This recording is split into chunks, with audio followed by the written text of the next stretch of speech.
नमस्कार। मैं आपका अपना चौहान सिद्धराज आज फिर से एक नई बात लेकर आया हूँ।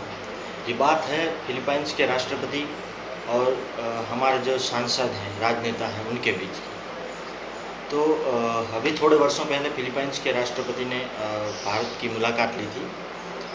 तो उन्होंने उस दौरे के दरमियान हमारे संसद के साथ एक बैठक की। वो बैठक में आम चर्चाएं चल रही थी। तो जब फिलीपाइंस के राष्ट्रपति आए तो उन्होंने हमारे जो सांसद होते हैं, राजनेता होते हैं, उनसे पूछा कि आप सब करते क्या हैं। तो हमारे सांसद थे, थोड़े से मतलब चौंक गए और एक दूसरे के सामने देख के सोचने लग गए कि इन्होंने पूछा क्या है।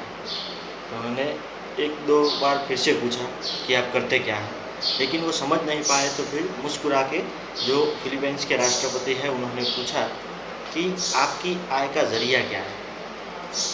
तो फिर जो हमारे राजनेता थे उन्होंने जवाब दिया कि हमारा जो आय का ज़रिया है, जो हमको राजनेता हुए मिलते हैं, जो पेंशन है, उनके भत्ते हैं, उनसे जो हमारी आय होती है वही हमारी मुख्य आय। तो फिर फिलीपाइंस के राष्ट्रपति ने बोला कि मेरी मुख्य आय जो है वो खेती से है। जी हाँ, उन्होंने कहा कि मैं सुबह 5 बजे उठकर अपने खेत चला जाता हूँ।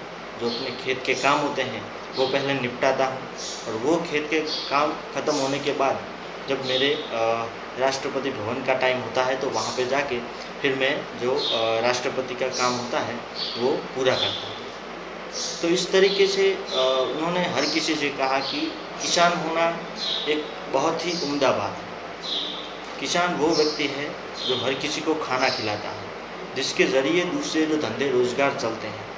तो किसान होने में कौन सी शर्म है। और इतने बड़े विश्वसनीय लोकतांत्रिक देश के अगर जो राजनेता हैं वही सिर्फ उनकी आय अपने भत्ते और वेतन से हैं, तो ये बड़े शर्म की बात है। तो ये कहने के बाद जो हमारे राजनेता हैं वो थोड़े से शर्मसार हुए, लेकिन जब उनका दौरा ख़त्म हुआ तो बाद में आप सब जैसा देख रहे हैं वही का वही है। उनके आय का ज़रिया क्या है हम सभी जानते हैं।